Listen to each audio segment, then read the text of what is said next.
Buenos días, Alicia. Hola, buenos días, Marta. Bueno, pues muchas gracias por venir un ratito a Tradilink, al blog del Departamento de Traducción, Interpretación, Lenguas Aplicadas de la Universidad de Vic. Y para mí Es es un un, honor. para mí no sé, te iba a decir exactamente lo mismo, que es un honor estar aquí. Alicia, eres, bueno, traductora desde, tú misma dices, desde el siglo pasado, pero es que es verdad, literalmente desde el año 85. Eres traductora jurídica, jurada y literaria.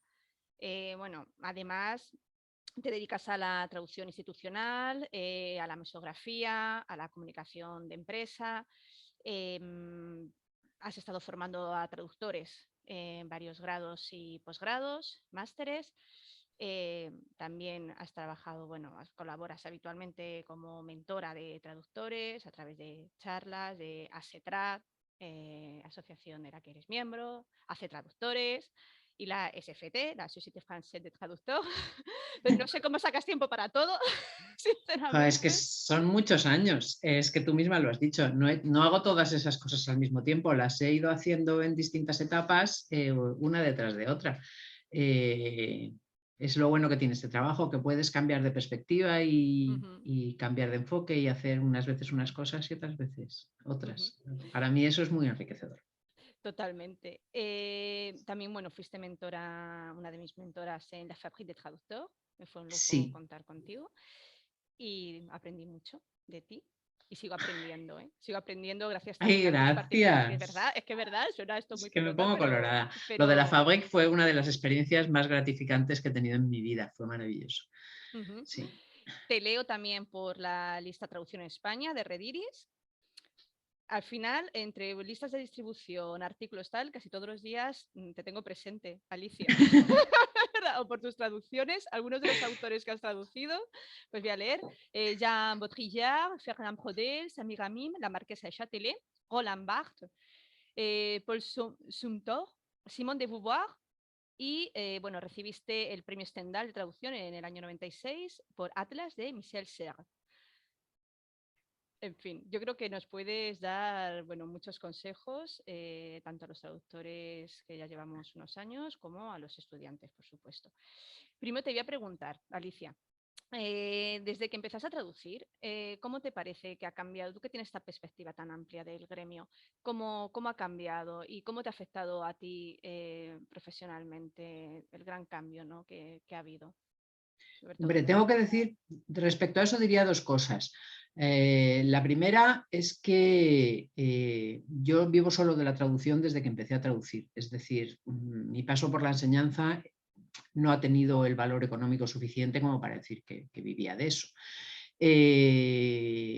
Y eso quiero que quede claro y que quede constancia de eso, porque han pasado muchas cosas desde 1985, pero a pesar de todo, aquí estamos y seguimos viviendo de esto. Y yo creo que eso es importante que lo sepan las personas que están estudiando en el grado.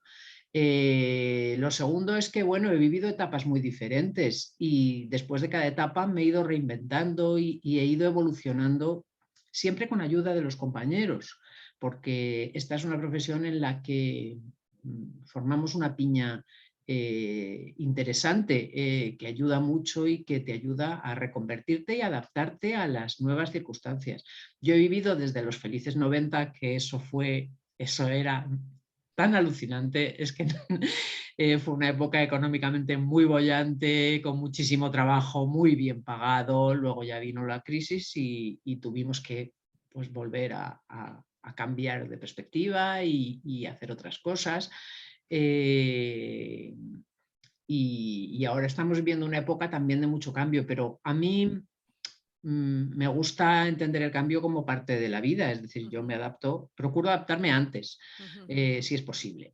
uh -huh. Y en eso es verdad que es en lo que los compañeros más te ayudan, en estar pendiente de qué es lo que va a pasar y de ir modificando. Yo con los años he metido idiomas, he quitado Uh -huh, sectores, he uh entrado -huh, en otros uh -huh, uh y -huh. por eso estoy aquí porque, Ujú. porque me adapto y porque me Creo que eso es muevo. importante también tenerlo muy en cuenta, que es la versatilidad, ¿no? Y la capacidad que también tenemos los traductores, pues eso, para irnos adaptando a lo que tú dices, ¿no? Y añadiendo a veces idiomas, también pues especialidades. Hay traductores que empiezan una especialidad, bueno, y luego terminan dedicándose a otra A o otra. simultaneando varias. Es decir, que no es exclusivo. Tú, por ejemplo, claro, eres traductora jurídica, es autora jurada también, desde el año 92, tengo aquí Sí, apuntado. sí, pero la traducción jurada no es realmente algo que me ocupe mucho. Ujú. Eh, O sea, de manera ocasional, no imagino cuando sí, es como un tengas, plus para un cliente que a lo mejor ujú, eh, necesita. necesita puntualmente, pero no es una cosa que yo mueva mucho. Ujú, No, ujú, no me resulta de lo más interesante. Hay mucha gente ujú, que vive solo de eso, ¿eh? ujú, Pero en mi caso me he dedicado mucho en otras épocas, ahora no lo desdeño, pero tampoco lo busco. ujú.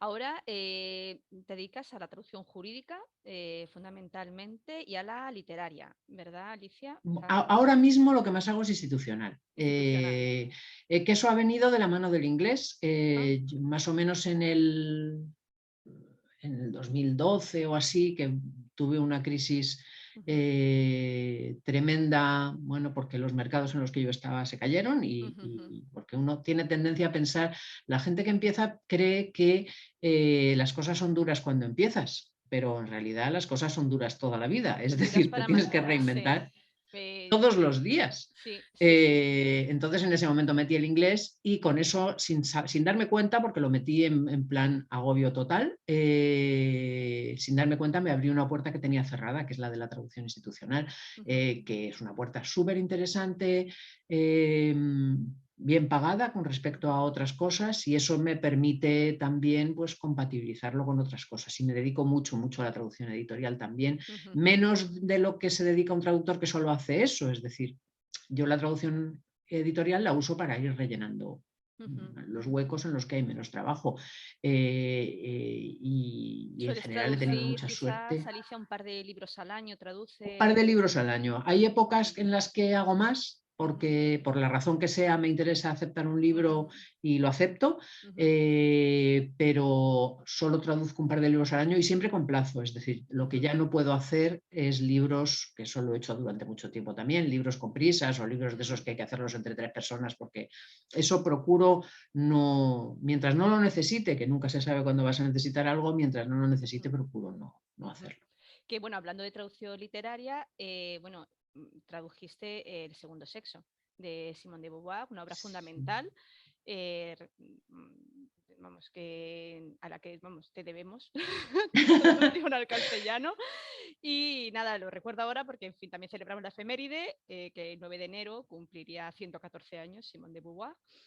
Y me gustaría que me contaras un poco cómo te llegó ese encargo. Además que nunca, realmente nunca te lo he preguntado, fíjate que hemos hablado, y cómo te llegó, cómo te pilló, qué pensaste en ese momento y cómo afrontaste su traducción.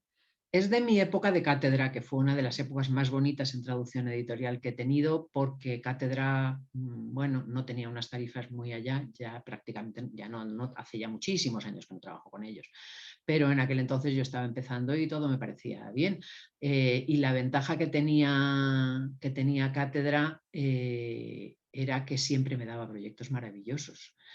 Siempre, siempre. Todos los libros que he hecho con cátedra me han marcado intelectualmente, me han aportado un montón de cosas, me han abierto puertas, lo cual quiere decir que muchas veces la tarifa no siempre es Ujú, lo único que hay que mirar. ujú, El segundo sexo cuando me llegó yo era muy joven, era una criatura, o sea que yo no sé, lo acepté por pura inconsciencia. Pero es un libro que me hizo muy feliz, me hizo muy feliz porque es el primer libro con el que organicé un buen plan de lecturas, me pasaba horas todos los días leyendo y preparando cosas y afortunadamente tenía tiempo y lo disfruté muchísimo. probablemente no me atrevo mucho a mirarlo porque, Ya. porque era muy joven, entonces no sé, hace ya muchísimos años, no Bueno, sé cómo me las yo sí arreglé. vamos, lo he ojeado, lo veo y vamos, no sé, me parece maravilloso, pero, pero te entiendo Bueno, como pues traductora porque yo nunca miro los libros, mira, yo los pongo ahí, es que no, es como estos actores que luego no quieren verse en las películas, ¿no? Yo lo mismo, me llega el libro, lo coloca ahí y no quiero mirar nada más. sí, y es, hombre, lo tienes que mirar porque es un libro que me ha dado otro tipo de satisfacciones y es que todos los años me escriben 2 o 3 investigadoras para preguntarme cosas sobre la traducción y eso me parece que es maravilloso por varias razones. Primero, porque nos coloca en el sitio como investigadores que nos merecemos. Es decir, Mm, nosotros no somos esclavitos que les meten un texto por un lado y sale en otro idioma por otro, somos investigadores.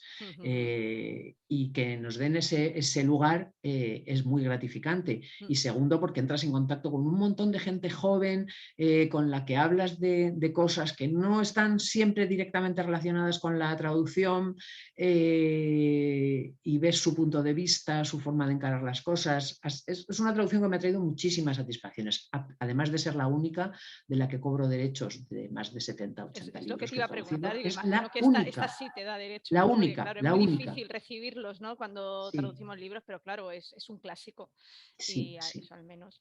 Pues, por cierto, comentabas nuestra faceta de investigadores. Quería preguntarte a este respecto sobre la gestión de la información, porque tú también eres experta en lo que es búsqueda de documentación, cómo gestionar, ¿no? Todos los recursos. ¿Qué consejos puedes darnos a los traductores a este respecto? Porque a veces, bueno, Mira, tienes que documentarte sobre eso, sobre un determinado tema, sobre determinado autor, ¿no? Y incluso hay un exceso de información ahora y no yo todo sabes lo que qué. sé de documentación y de gestión de la información lo he aprendido con las bibliotecarias y con las documentalistas. Ese es el primer consejo, es decir, estés en la universidad en la que estés, habrá una biblioteca. Ve, pregunta, que los bibliotecarios son muy desgraciados de que no vayan los alumnos a hablar con ellos. Y alucinaréis del tesoro que tenéis ahí. Eso sería lo primero. De acceso a bases de datos, acceso a un montón de información y a un montón de técnicas de gestión de la información, porque las bibliotecas universitarias son pioneras en el nuevo paradigma de la información digital. Son pioneras y eso hay que aprovecharlo porque lo tenéis a vuestra disposición. Y lo segundo sería eso, tener conciencia de que nosotros somos investigadores y cada cosa que ponemos la tenemos que poner ahí por algo. Igual que cuando en la universidad te enseñan en primero o en segundo a escribir un artículo científico y a justificar por qué dices cada cosa que dices, con una traducción, aunque eso no se haga público, tiene que ser así. Tiene Exacto. que ser así. Es decir, tienes que saber por qué has optado por una decisión o por otra. Y si es posible, hacerlo explícito. Yo no soy muy partidaria de las notas de traducción para explicarle a los lectores cosas que seguramente ya saben o que pueden encontrar en Wikipedia, pero sí soy muy favorable a las notas en las que explicas cuál es el proceso que has seguido para llegar a una conclusión determinada con una traducción determinada. Muy bien. Por último, voy a hacer, ¿sabes? Como tenemos un formato de entrevistas breves, voy a empezar ya a concluir. Y te voy a hacer una última pregunta relacionada con esto último, y es ¿qué consejos, qué más consejos les darías a nuestros estudiantes de grado en traducción e interpretación en lenguas aplicadas y del máster en traducción especializada? Hay tantos estudiantes que se quieren especializar en jurídica como en literaria. Entonces, bueno, ¿qué podrías decir a estas nuevas generaciones Lo de primero, colegas? que se asocien, es decir, que asuman que forman parte de una comunidad de traductores Ujú, y se pongan en contacto con ella porque estamos deseando recibirlos. Esta profesión además es tan interesante porque la transmisión generacional está muy bien estructurada. ujú, Tanto en mentorías, como decías, como en listas de distribución, como en asociaciones. Y los que estamos aquí estamos deseando ayudaros a que estéis vosotros también. Eso ujú. sería lo primero. A cambio, por supuesto, de que después vosotros ayudéis a los que vengan detrás de Sí, vosotros. es un relevo Eh, muy la, bonito. la transmisión generacional es lo que hace que esta profesión sea lo que es. y Ujú, está muy bien estructurada en general. ujú. Entonces, bueno, pues formad parte de esa comunidad, recibid y dad todo lo que podáis. Y lo segundo, sed muy rigurosos. Es decir, yo sigo pensando que a pesar de todos los cambios, de la posedición, que los buenos trabajos y las buenas situaciones profesionales vienen de dos cosas. Escribir muy bien y ser muy culto. Muy bien, totalmente de acuerdo contigo, Alicia. Vale, Y eso no se improvisa, no es una cosa que dices, no, eso hala, he se hecho 4 años de trabaja. carrera y ahora ya Mm, por fin escribo bien y por fin tengo una cultura muy amplia. No, eso es un proyecto de vida y es lo que va a hacer que seas un traductor que se diferencie, que sobresalga sobre la masa, porque si no, tu futuro va a ser compulsar segmentos traducidos por una máquina. Si no quieres dedicarte en tu vida a eso, trata de tirar para arriba. ujú. Estoy totalmente de acuerdo contigo, Alicia. Me parece una forma estupenda de acabar tu entrevista. Muchísimas gracias De nada, por gracias a haber venido vosotros. y nada, pues seguimos en contacto. Hasta luego. Adiós.